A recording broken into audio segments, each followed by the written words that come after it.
Hello, welcome to another Mamemeister warble.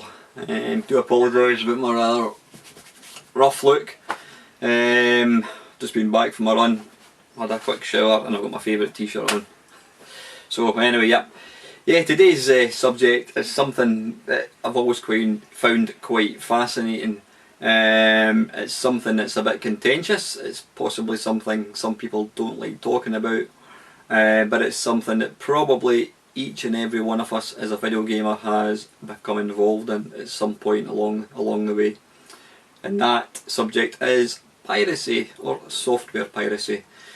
Now, software piracy has pretty much gone hand in hand with video games since the very first computer games. And obviously today it's still, well, as far as I'm concerned, it's still, as far as I'm aware I should say, it still exists.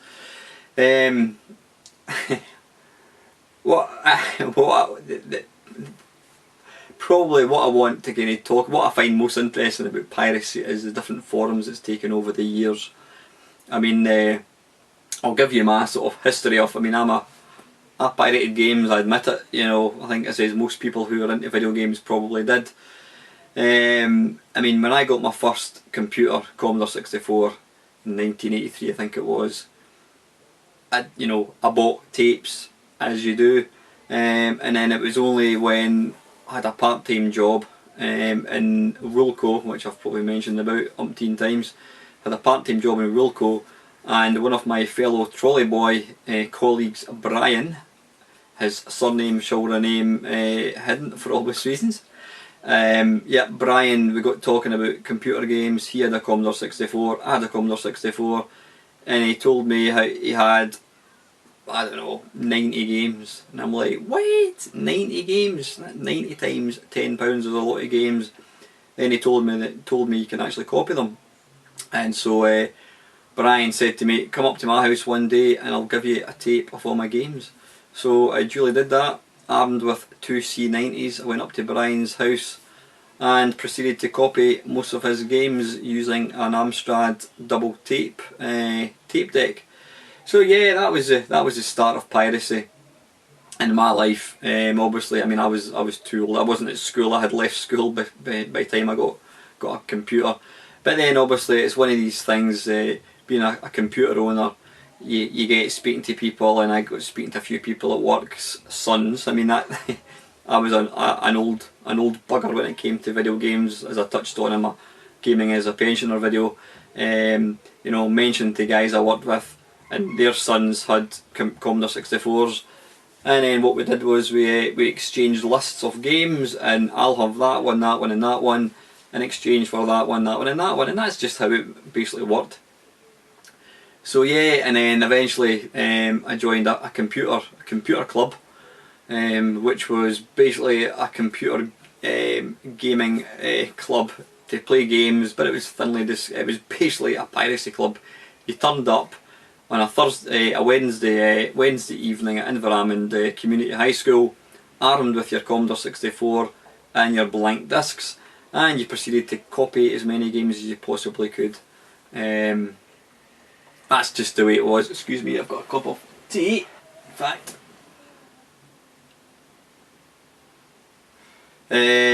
Thought I'd plug the video. Yeah. So that was my piracy during the 8-bit. I mean, as I built up sort of friendships with people, it just became the norm. You had a collection of games, you swapped games, you copied games. You know, that's just the way it was, and you built up this huge collection of games, which inevitably you never played 99% of, because it's old PlayStation syndrome, i.e. too many games, you try it, you make sure it loads, switch it off, put it in the cupboard, never play it. Moving on to the 16-bit, again, one thing I have to say, I've never bought a machine with the purpose of, I'm going to copy games for it. I've always bought a machine with the purpose, buying games. I've bought hundreds of games over the years. I buy games today, obviously. I've never bought a machine purely and simply because you can copy games with it. So I got my Atari ST, once a month I think it was, because that's how little money we had back then. my mate Ian and I, we would go into Edinburgh, go into the Virgin Mega Store. We would have a look to see what Atari ST game we could buy. We would kind of have to mutually decide, this is the game we're going to buy. 1 month he would get to keep the game, the next month we would buy a game between us, I would get to keep it. So yeah, that was part of it, you know, we got one game a month, or one game every 2 months, but we'd swap games sort of thing. We didn't pirate them, we swapped them. But then one day one of my mates told me about this young chap, Craig. Now I would be 21, Craig was about 14. This sounds dodgy. Basically Craig was one of these guys, I knew his sister, I knew Craig as a little kid. Grant, that's my mate, he knew him as well. Basically Grant got to know that Craig had this mountain of pirate games for the Atari ST. Again, I'd never pirated a game for the Atari ST in my life. However, we soon arranged a mutual time and I went down to Craig's house armed with a batch of 50 plus discs, and my Atari ST collection went from like 5 games to about 100 in the space of a couple of evenings. I don't care what anybody says, the temptation to get games for nothing, you know, especially back then, was just too much. I mean, back then a game was 30, 40 pounds, as it pretty much is just now. And again, a point I made in my last video was a £40 game back then. I mean, my first salary when I was 18 was just over £2,500. I used to clear about £200 a month. So £40 was approximately quarter of my wages. Now, you know, if I was to buy a game, I mean, a £40 game now is probably, I don't know, it's lucky if it's a day, 2 days wages, whatever. So yeah, pound for pound, games are infinitely cheaper than they were back then. So my point is, when you were getting, as a 20-year-old, and you're faced with buying £40 games, and somebody gives you the chance of getting 30, 40, 50 games for the price of a blank disc, you're going to do it, and that's what I did, you know. So within a very short space of time, my Atari ST collection just grew tenfold. Then when eventually I didn't have my Atari ST for long, I moved on to the Commodore Amiga, and again Craig, he got an Amiga and he started to give us discs. However, Craig, things soon changed, because Craig, didn't take Craig long to realise that we were basically using them to get computer games, and that's basically the fact. I mean, I was 21 years old, I was going out to pubs, getting drunk, looking at girls, etc, etc, and I was going down to this 13-year-old boy's house to get computer games. What I used to do to kind of appease him, to keep him sweet, I would take him up to play pool, get a game, we'd go up and play pool for an hour. So he was quite happy at that, he was getting to play pool for an hour, and in return he gave him all these computer games. But it wasn't long before Craig basically wised up and thought, wait a minute, these guys are just using me for getting computer games, and that is basically what happened. So that source of games soon dried up. However, things, the piracy didn't stand long, or sorry, stop for very long, because again my mate Grant phoned me one day to tell me that well, there's an open air market called Ingliston Market, which was just near to Edinburgh Airport, just in the outskirts of Edinburgh. It was the biggest outdoor market in Europe, I believe. It was a place that your mum and dad would take you to buy school uniforms. I mean, you could get like a leather jacket for 30 quid, you could buy like 3 pairs of jeans, 2 jackets, a cardigan, a hat, pair of gloves, and whatever for like 30 quid. I mean, it was just dirt cheap, but you know, this stuff was what it was. But when computer systems came out, it soon turned into Pirate Central. And my mate Grant told me, he says, yep, if you go along Ingliston Market, there's a guy selling Amiga games for £5 each.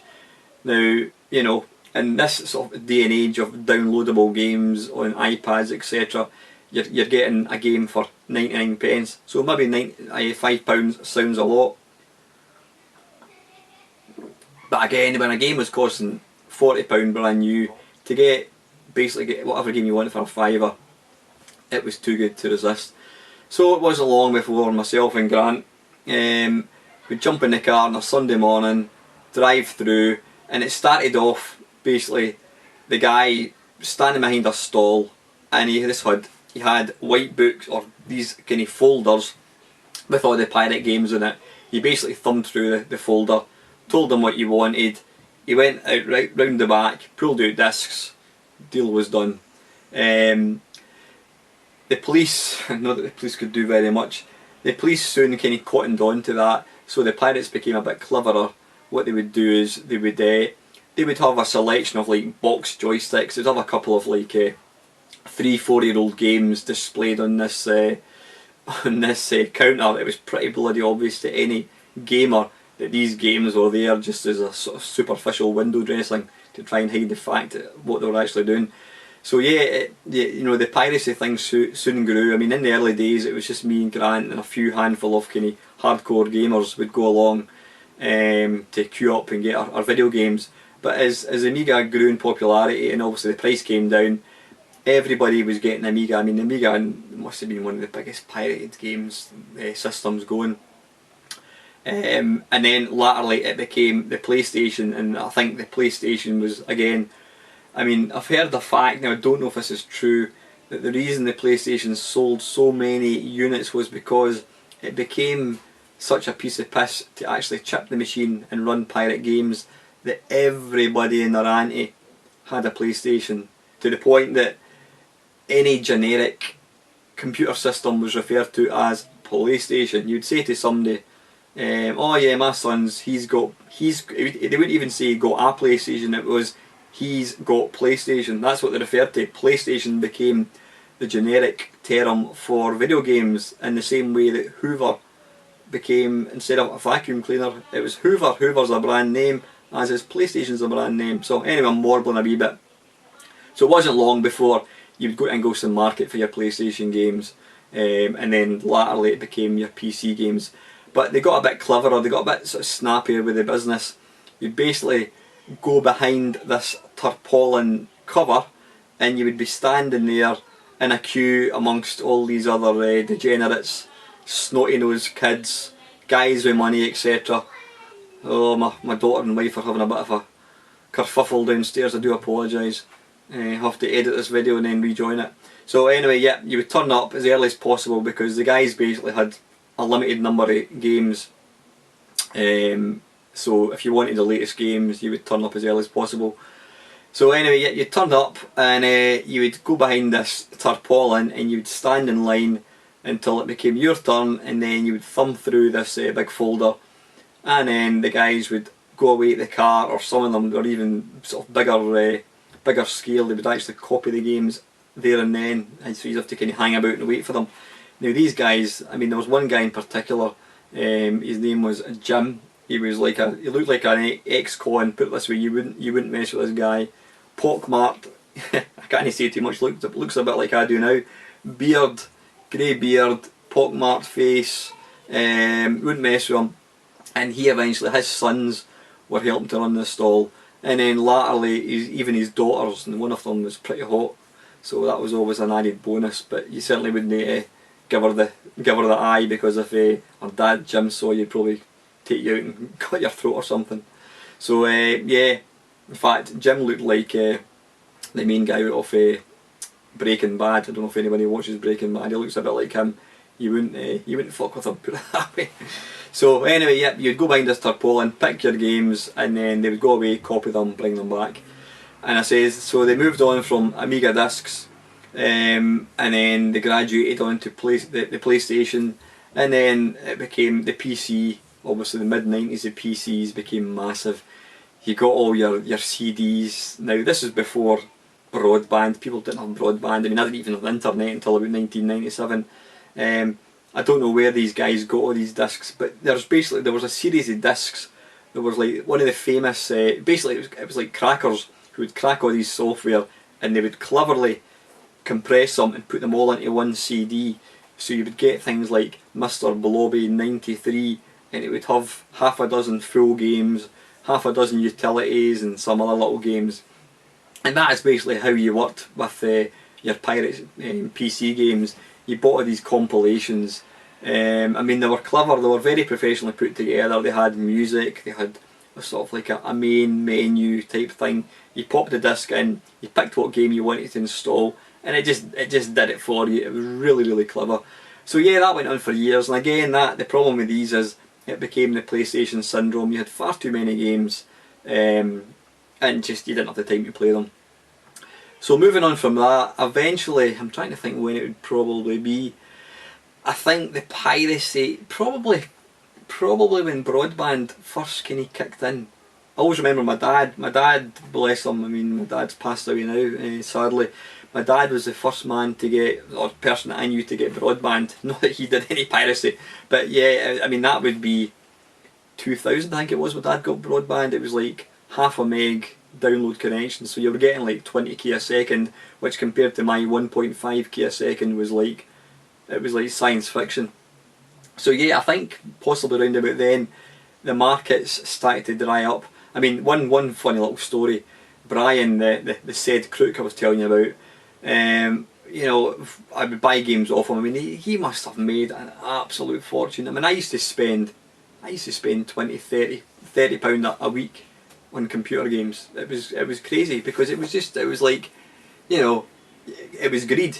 Yes, you know, you had all these, you would read the latest Amiga Power, you know, there was 10 games all getting amazing reviews, and so you'd want them, because it wasn't like you didn't have to make a choice, because it was like, well, £5 and I can get the latest Sensible Soccer, whatever. So that's what you did. So I must have spent, I mean, personally, I don't know, I would hate to think how much money I must have given these guys over the years.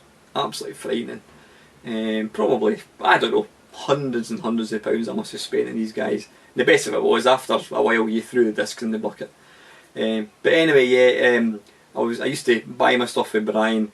Then I would say to him, what you get next week? Oh, I'm getting this, I'm getting that, I'm getting whatever it was. The latest Amiga Blockbuster or PC game, whatever it was. And one day I turned up, and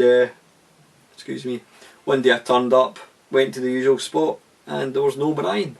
Like, oh my god. And of course shortly after, there was loads of these guys turning up. Where's Brian? Where's Brian? And we looked like lost souls, looked like drug addicts coming to get our latest fix from our dealer, and we couldn't get him because he'd gone. So eventually I had to kind of toddle off home, absolutely gutted, because I didn't have any new games to play. And I went back the following week, and lo and behold, there's Brian. I'm like, what happened to you? Oh, I got lifted. The police came, raided his stall, confiscated all his PCs, all his software, and then a week later there's Brian back with, you know, thousands of discs. So the police really were on hiding to nothing. I mean, I don't know what these guys could have actually done. I think apparently what I heard was that before any action can be taken, the police themselves can't charge you without, it needs to be the company involved. So say for example Microsoft, it would need to be Microsoft themselves who tells the police, yep, I want you to charge Alan Stewart with, you know, pirating Windows. You know, the police on their own can't do it. So apparently that's why these guys were there all the time, because the police were virtually powerless to do anything. I mean, these guys are probably getting discs for pennies. So the police would confiscate 1,000 discs, and then, you know, the following week there's Brian and his motley crew back selling games again. It got to a point where Ingleston Market was no longer a place to buy school uniforms and leather jackets. It was just a place to get pirate DVDs, pirate videos, counterfeit clothes, etc, etc. And it got to a point where every single person in their auntie, I mean, I can remember even seeing like old women selling pirate PC games and pirate computer games. I just thought, no. I mean, I always felt quite dirty being there buying games. I love the fact that I had them, but I always felt like it was beneath me being there mixing with these, you know, these petty criminals, old women selling PlayStation games. That just didn't sit right with me at all. So yeah, eventually the marketplaces dried up. I mean, there was I can't sort of cut this bit short without mentioning there's a famous part of Glasgow called the Barras. Now the Barras is a marketplace that's been going for I don't know how many years. It's been going for years and years and years and years, And again, it was a place where people could turn up and buy cheap stuff, buy cheap clothes. I think people would sell second-hand clothes, and it provided a service to the community. It was a place where people could go and buy things for not a lot of money. But again, when when computer systems and videos and DVDs became available, the barras, the people who worked there were quick to adopt, to realise they could make a lot of money. You know, they could copy a disc for 10 pence and sell it for £5. So you do your sums. That's a hell of a markup.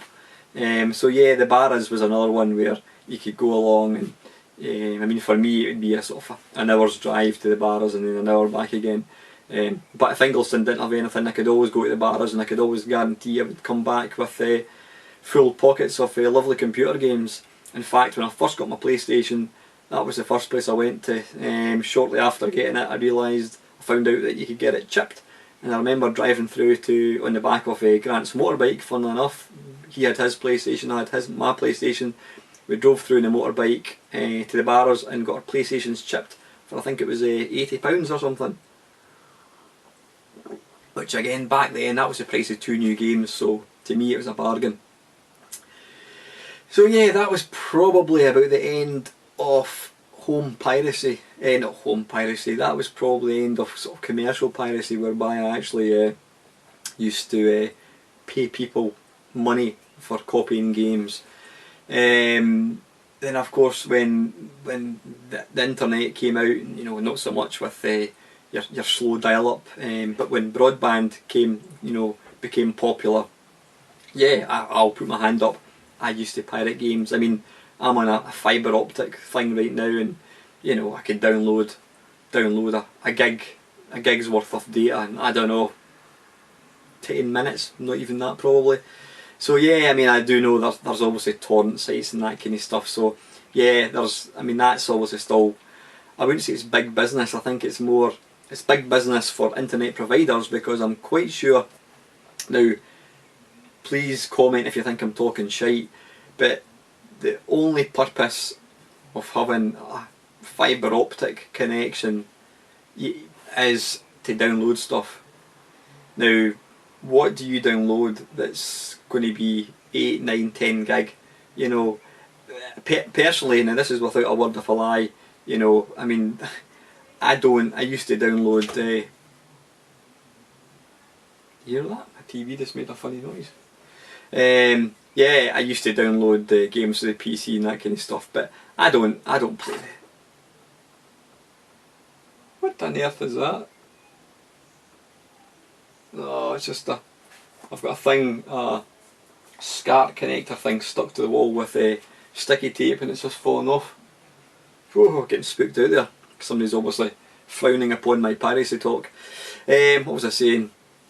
Yeah, I don't mind admitting, I used to, you know, download torrent sites, download films and that kind of stuff. You know, I mean, personally, I've got fibre optic, got it for quite a good price, because myself, I do a lot of YouTube, always uploading stuff. I watch a lot of YouTube. My wife goes online, she's online a lot, she watches a lot of BBC iPlayer. My daughter's never off YouTube. But that guy's, the memory card got full up, kind of mid warble. So yeah, where was I? What was I talking about? Was I talking about the barras, I think? Can't remember, but yeah, in fact no, I was talking about broadband speed. I mean, companies now, you know, providers now, I mean, I don't even know why we have these stupidly fast internet connections, 100 meg, 50 meg. What is the purpose of them? You know, in my mind, the only purpose of these things is for downloading stuff. Yeah, you can use it for video streaming, etc. But you know, in the main, I think these. I mean, there's obviously torrent sites out there which, you know, offer pretty much anything if you know where to look. And I think there's a lot of these companies, your Sky, your Virgin, etc. These companies are fully aware of these sources, and they know that people, you know, the very fact that these kind of things exist is what gets people to kind of subscribe to them to become customers, and I think they know that. But yeah, so anyway, as I says, I mean, I've got a lot of friends now who work in this industry. That's what they make their money, and yeah, I mean, as a fully grown adult, I can look back, you know, a bit ashamed the fact that I was I was lining the pockets of criminals, and there's no two ways about it. But when you're 18, 19-year-old, you've not got a lot of money. It's a hard thing to kind of walk away from. So yep, as I says, I'm sure piracy is one of these things. It's part and parcel of this industry. It's the same with what do you call it, with the movie industry. I mean, I've got a little girl, and you know, she loves going to the cinema, and it'll cost her and I, you know, plus she'll get like she'll get a slush, I'll get a Coca-Cola and a bag of whatever it is, sweets or something, and it's over £30 for two of us. So yeah, you know, the actual cost to take a family of one to the cinema is outrageous, and that is a simple reason why, or that's one of the main reasons why people will download films and that, because of the cost. Now, I said I'm not going to go get into the rights and wrongs about piracy. As I said, I'm old enough now. I realise that, you know, it wasn't right, and I wouldn't dream of doing that now. I mean, I buy a lot of games. Saying that, I mean, I don't. I'm looking up there at the moment. Most of the systems, apart from the PlayStation 4, 360 and PlayStation 3, these systems I can still get games for. All the systems that I play 99% of the time, Commodore 64, Spectrum, PlayStation 1, you can't get games for it anymore. And I mean, ROMs, I mean, as being a retro gamer, the whole sort of ROM debacle, people will say that's theft, you know, you shouldn't be running MAME because you don't own the cabinets, and technically they're absolutely bang on the money. But personally, I don't see an issue there, you know. And it's even like, I mean, I will download I love shoot 'em up games, and a lot of the best shoot 'em ups on these systems, PlayStation 2, Saturn, they only came out in Japan. And trying to get a hold of these games now, it's virtually impossible. So yeah, I'll go to a torrent sale, I'll download a shooter. I've not got a problem with that, because I'm not, as far as I'm concerned, I'm not doing anybody out of money. Even games like, you know, on the PlayStation 1, whatever it is, you can't buy. I mean, you can buy these games on eBay second hand. You can't buy these games brand new now. So you're not the only person making money, is the person that's selling the game, sort of thing. Yeah, and when it comes to ROMs, you know, I mean, yeah, technically it's theft. You know, running Galaxian on your home PC is theft. I personally don't have a problem with it. I'm not doing anybody at all out of any money with me running it. It's a game that's 30 years old. They no longer make any money out of these licenses. Alright, you do occasionally get the sort of compilation things, and that's their argument. I mean, I know there's a fantastic website called World of Spectrum, which is dedicated to the Spectrum computer, and it's a fantastic fan base site. It's got everything from magazines to the history to virtually every Spectrum game you could possibly want, and they have the games available to download. It's a superb site, definitely worth a visit, even if you're not a big Spectrum fan. But I do know that some companies like Ultimate Play the Game, yeah, it's Ultimate Play the Game, and I think Codemasters as well, is it? Both of these companies have denied the World of Spectrum the rights to host their games for people to download and play for free. Now, you know, that's entirely up to them. At the end of the day, they own the games. They obviously see, well, they're our games, you've not paid for them, so you're not getting them. I personally think that's bloody petty, because at the end of the day, there's no money to be made. Downloading a Spectrum game is not denying anybody any money. If anything, it's helping to promote the Spectrum, it's helping to keep these machines alive. You know, if I mean, there you are. They brought out. In fact, I'm kind of contradicting myself slightly. Ultimate brought out, or Rares are now called, brought out a new version of Jetpack. So yeah, they do still use the sort of characters in the games to make modern versions, but there's no money to be made in the original versions. And if anything, if people can get to play, if people can go online and download, say, Night Lore, and play it on a Spectrum emulator, then if they did eventually bring out a new version of Night Lore, these people that are playing the original version are more likely to think, that's a bloody good game, I'm going to go and buy the new version on PlayStation Store or Xbox Live, whatever. I mean, anybody under the age of 30 probably doesn't know what Night Lore is.